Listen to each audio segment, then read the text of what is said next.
My name is Erasmo Eddie Malacara, founder of Eddie Aviation Videos.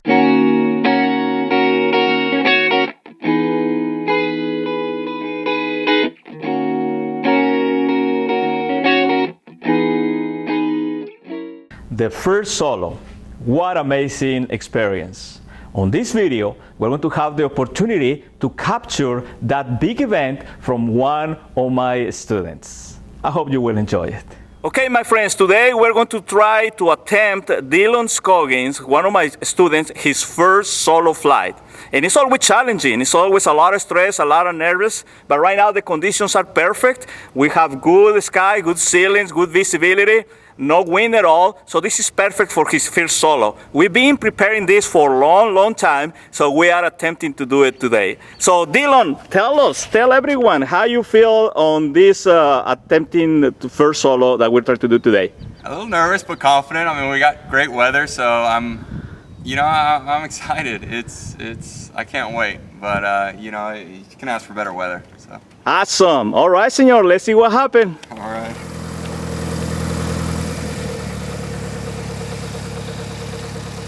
All right, my friend. That is my student Dylan Scoggins, who is going to be doing his first solo today. And as always, it's very challenging and a lot of stress and nervous. But he's going to be okay. So we've been flying together for a couple weeks already, practicing for the solo. And today, finally, the conditions for solo, it met. Okay, he just finished his checklist for takeoff. Now he's going to get on position.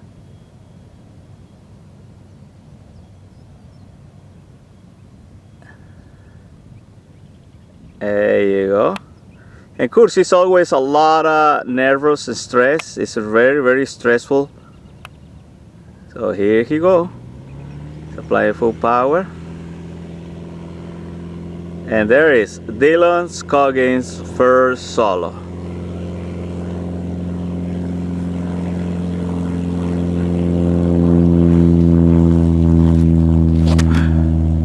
And his liftoff. There he is.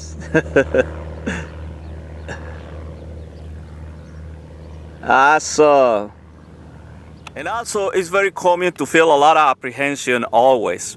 For us, as an instructors, it never ends. For me, I like to compare this experience to allow my students to go solo as if I'm having a baby. Not like a woman, but like a dad. Like if I'm having another baby. I already have 5 babies of my own, and I have like 100 and something babies of aviation. But still having kind of like, I don't say that the fear, nervous, but I still having in the back of my mind the what if. But as an instructor, I need to deal with that. And I need to trust the fact that we did these maneuvers a lot, several times. And this is not the first time that he's going to be performing. So I need to rely on that. But as an instructor, as a human, I feel kind of like butterflies on my belly also. So let's see how he do it. And he's going to do fine, obviously. I don't sign his logbook or send him solo if I knew that something wrong will happen. But it's very challenging. And for me, as an instructor, I believe that the first solo is more important than the license itself. Because on the first solo, you, as a pilot, have the recognition by yourself that you can land a plane.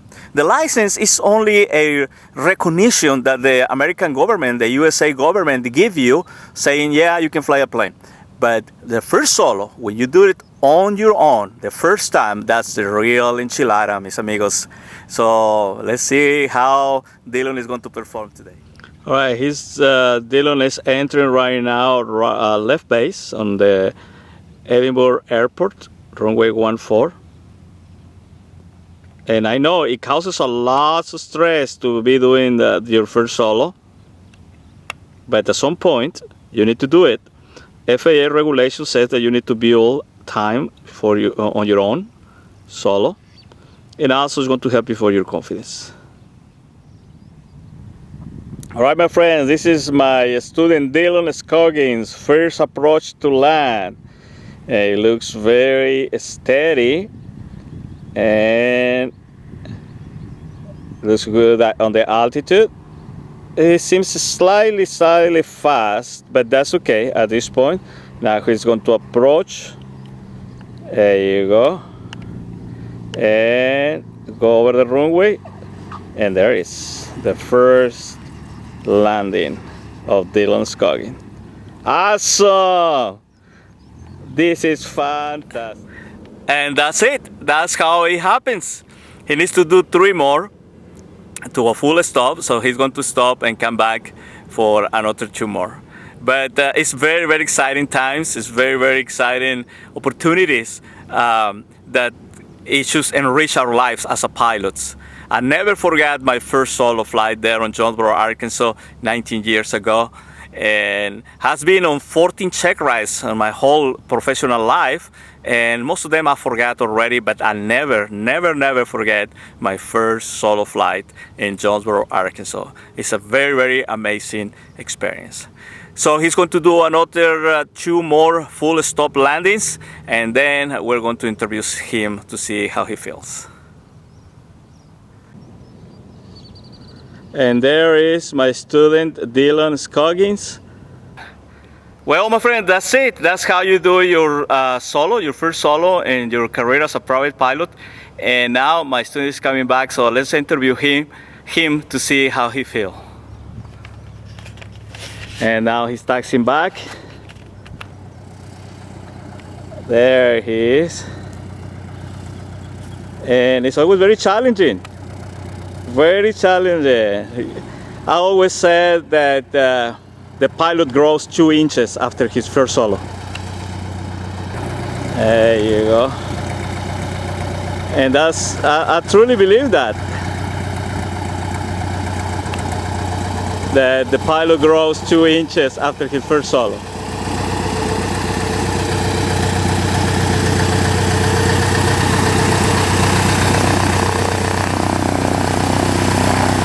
Okay, let's see how he feels.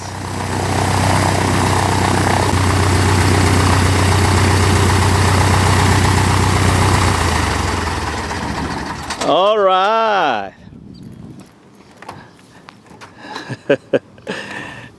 There is Capitan Dylan Scoggins. Señor, how you feel today? Awesome. Stay there for a moment. Yeah, leave it like that. Keep it right there. I want you to capture the feeling after your solo. Tell everyone is watching. 300 million people are on 80 YouTubes. How you feel, my friend? That feeling of accomplishment is amazing. Like it's like nothing else, and just the pride and just I'm just so excited. I mean, I feel 10 feet tall. It's amazing. What a rush. I mean, what a feeling to do it yourself and have no one there, just you doing it. Man, that's amazing. It's beautiful. Man, the sky was mine today. I did it. I just rocked it. That's awesome, man. What was your main concern when you was fixing to land the first time? I just remembered I had Eddie in my head the whole time. Like he was like, all right, well, watch your airspeed, and and I decided we were going back and forth on the landing on full flaps or not, and whatever felt comfortable. And I was like, it felt real comfortable. I wanted to watch my airspeed. Eddie was in my brain the whole time, and so reminding me of everything to do. And I wasn't too concerned. I was just focused. Like I was just like, I'm gonna land this plane. I went in.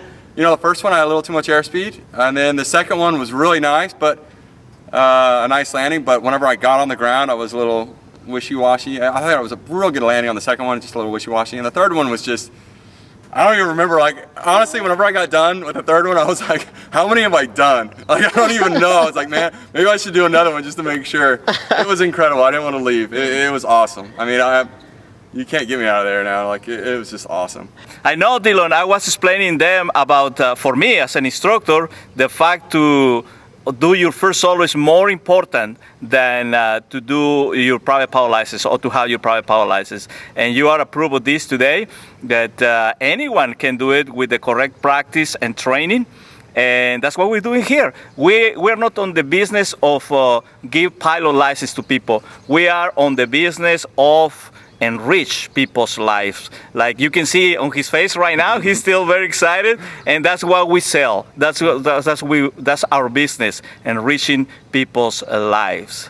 So finally, Dylan, what you will tell or what you would recommend to people that they are training and they are frustrated because their solo is not coming? What would be your suggestions to them? You know what? It just don't give up and keep going and listen to what your instructor's saying and be confident. Like, it was amazing how scared, how nervous I was about this, but when I actually got in the plane, how confident I was. Whenever Eddie got out and said, okay, I was like, oof. But then whenever I actually started like taxiing, I was confident because I knew it, and anything that I didn't, Eddie's voice was right there, and it was frustrating, because a lot of things kept coming up and I just couldn't get my solo. Different work, work for me, and just kept getting in the way. But we finally got it, and I am so happy, and I'm so glad I waited, and to know that I could do it. I mean, it's just, everything happens at the perfect time, and this happened at the perfect time for me. That's perfect. Now, the last question, and the most important, Dylan, who is the best flying instructor in Texas? Eddie. Eddie is the best instructor in Texas, man. He gave me so much confidence, and I tell you what, I made it solo, but he was there the whole time, reminding, in my head, like just there. I was funny how much, anytime I got nervous, I just heard Eddie's voice, and it was perfect. He's a great instructor. Awesome. Very good. Congratulations, Dylan. You deserve it, man, because you have been working really hard for this. It's amazing, Eddie, how nervous I was, like taxiing whenever you got out. And then once I put that throttle up, like it was just focused. It was awesome. Like it was just... From the ground, it looks great, man. Great, a good approach.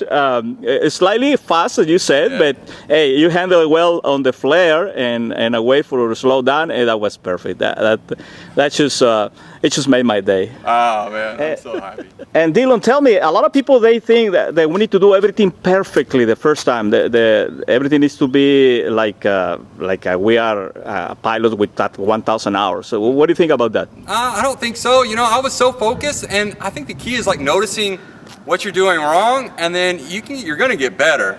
I mean, I knew I could get that plane on the ground. I knew I could land it really well, or good. But I wasn't. I was noticing what I was doing wrong. Like I came in with too much airspeed, but it didn't bother me too much. I knew I could just get better. I'm gonna get better. I'm just gonna get better. And this is just my first solo.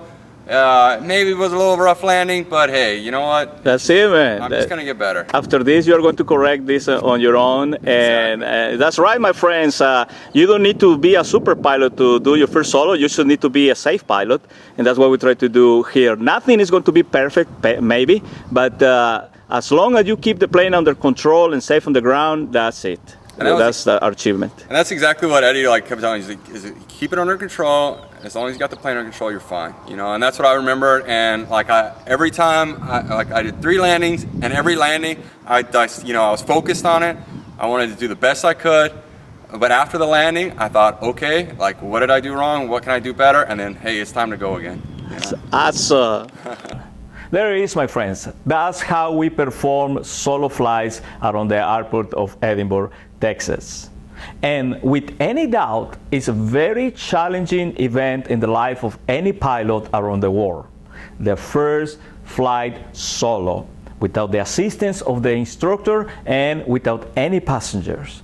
And that event always leaves a good impression on the life of us as a professional pilot. I hope you enjoy it, and if you are trying to do your solo, the best words that we can tell you is just keep on going trying. It's something very hard to do it, but with correct practice and correct training, you will be able to do it. 3 things that I can advise you in order for you to achieve your first solo flight. 1, trust the program, trust the course. They has been designed for years and years to allow you to do solo flights. 2, trust your instructor.